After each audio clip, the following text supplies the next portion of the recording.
Sabemos muy bien que donde Estados Unidos dice vamos a instalar la paz, ese lugar nunca conocerá la paz mientras sea visitado por este país.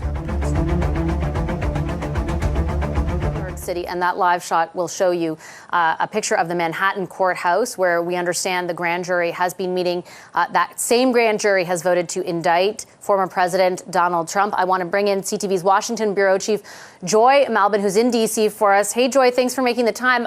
Tell us what you know. Look, this is a remarkable moment. It is being reported and very likely true. But to have a former president indicted, I mean, we've never seen anything like this.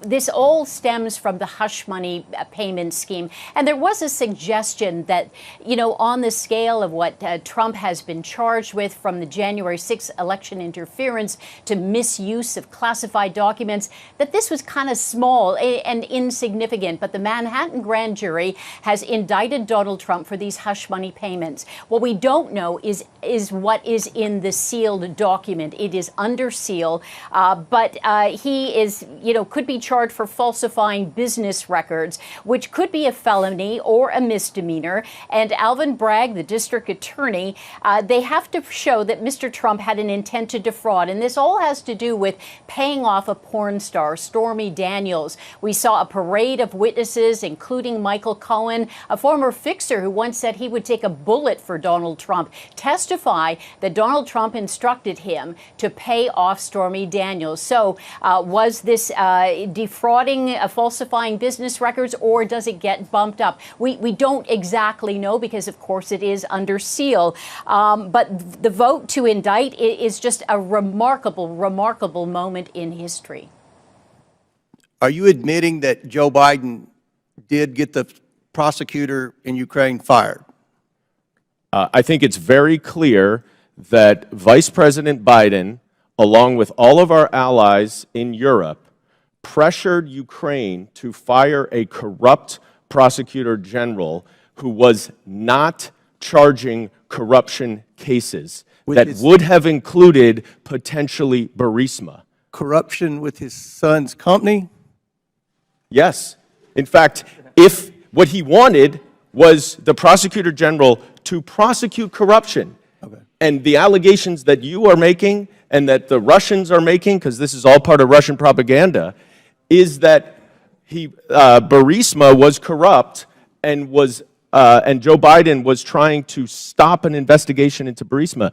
That is categorically false, and there is no evidence of it. Mr. Chairman, we're going to recognize one more speaker. We've been something very strange happened yesterday. We saw the Federal Reserve basically admit that a recession is coming.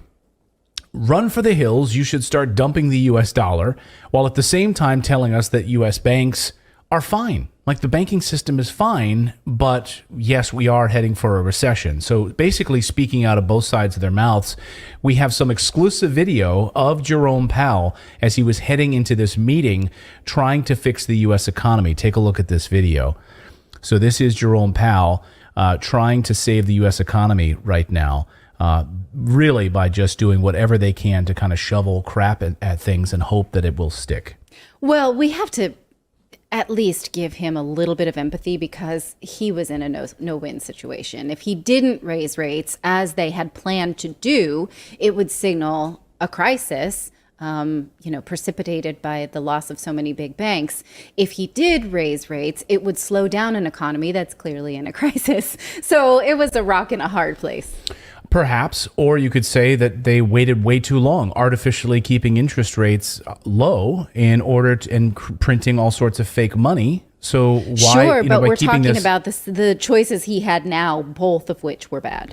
Yeah, now, right? But he's been Fed chair for how many years now? Right. So he's been in this position for so many years. Like, now, yeah, this is the accumulation of all of these bad decisions for years, right. Which has precipitated this problem that we're currently in. So, yeah, I mean, if I start like storing like open buckets of jet fuel in my apartment for years and years, that I can't complain when it burns down. Yes, Yeah. exactly. Yes. You keep putting cardboard next to the gasoline in your garage. Eventually, something bad is going to happen. You probably noticed that something was going on yesterday because if you looked at your retirement accounts, you may have noticed that it plummeted last night. The Dow collapsed 530 points on this news. 530 points after the Fed hiked interest rates. They hiked, of course, 25 basis points. So what exactly happened here? 25 basis points. What does that mean? This means that we're now at 5% interest, about 5% interest rate for the Federal Reserve, the benchmark rate. That's the rate at which everything else is tied to. Credit cards, everything uses the benchmark rate from which then to do all of their chicanery. Powell basically admitted yesterday that they didn't want to do it, but they wanted to keep their word because they promised they would do it, which is raise rates. Powell then admitted that what we've been saying all along is true, that a recession is coming or is already here. And he said it. He basically said these words. Here are his words, that, that basically it's already here and that we are concerned about the tightening of this market right now. They released their numbers yesterday from their economic projections, which is basically their semi-annual book of projections. The Federal Reserve is now admitting that the United States, the GDP projections are lower, and there's likely not going to be any more rate hikes. That's basically what we're hearing. Now, we could, they're holding out the possibility that there could be additional rate hikes. But for now, that's basically it. In other words, we're done. We give up. We're throwing up our hands, and we're going to let the market now sort itself out, which perhaps, as we're going to hear from Peter Schiff in a moment, who believes this is going to be far worse than what we saw in 2008. So, Alerta de spoiler. El pueblo estadounidense entró al Congreso y le dijo a sus legisladores: no queremos más conflictos bélicos.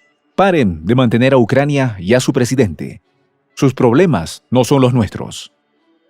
Con estas consignas, irrumpieron en el Senado e increparon al mismísimo secretario de Estado por el vergonzoso papelón que el país del norte está protagonizando al intentar detener la operación militar rusa y satanizar la imagen del jefe del Kremlin. ¿En qué terminó esta particular protesta? Alemania se cae a pedazos. Este país ya no puede más. Olaf Scholz prácticamente destruyó a su nación en el momento en el que relevó a la que fue su canciller durante muchos años, Angela Merkel. A pesar de que se ha cuestionado el mandato de Angela, sin lugar a dudas no es nada comparado con lo que ha hecho en los últimos meses Olaf Scholz. Ahora resulta que la deuda pública de este país alcanzó el año pasado un récord histórico. Se situó en 2.367 billones de euros, de acuerdo con la Oficina Federal de Estadística alemana, conocida como Destatis. Es lamentable, es triste cómo esta nación, después de ser prácticamente catalogada o levantada en un pedestal, se derrumbó de la noche a la mañana, porque su mandatario prefirió hacerle caso a otro país que reconocer la gravedad de la situación, lo que podría pasar si se peleaba con su vecino, o sea, con Rusia. La deuda del presupuesto público general con el sector no público ascendió a esta cantidad, 2.367 billones de euros a finales del 2022, de acuerdo con el comunicado de este organismo que detalla que el sector no público comprende las entidades de crédito y el resto del sector nacional y no nacional. Por ejemplo, las empresas privadas de Alemania y en el extranjero. Vamos a dejar esto muy en claro.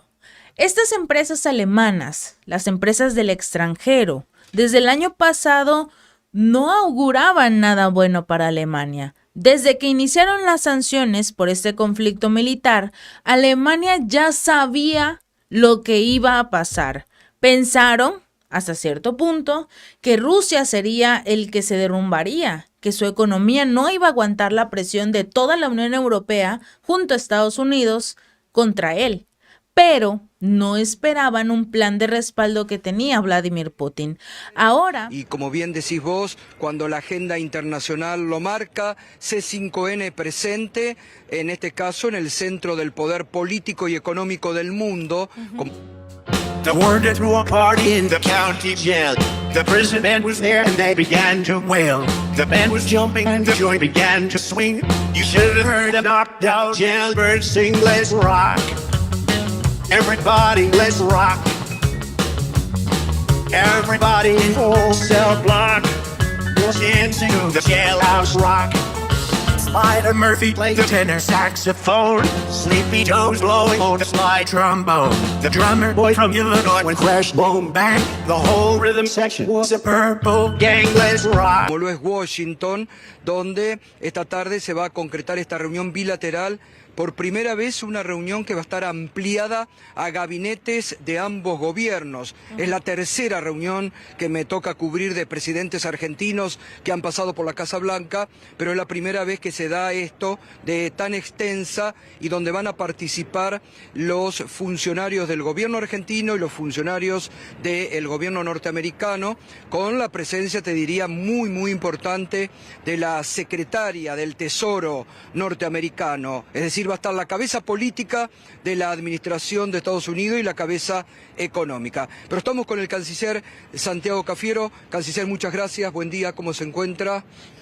Muy bien, Gustavo, realmente con una agenda de trabajo muy importante. Estuvimos con el presidente siguiendo de Santo Domingo hasta aquí y la cumbre iberoamericana, luego las reuniones que hicimos y que mantuvimos en Nueva York y aquí ahora en Washington, terminando de ultimar los detalles de la agenda, de una agenda de trabajo que, como bien hacés la introducción, es una agenda potente, ya que la administración Biden está sentando a sus principales figuras políticas y administrativas ahí en la reunión. Eso marca, por supuesto, el interés que hay en que esta reunión salga bien, que sea también una posibilidad para la Argentina y Estados Unidos en este año, que se cumplen 200 años de relaciones diplomáticas. Bueno, repensemos, relancemos, ajustemos ahí donde todavía falta ajustar.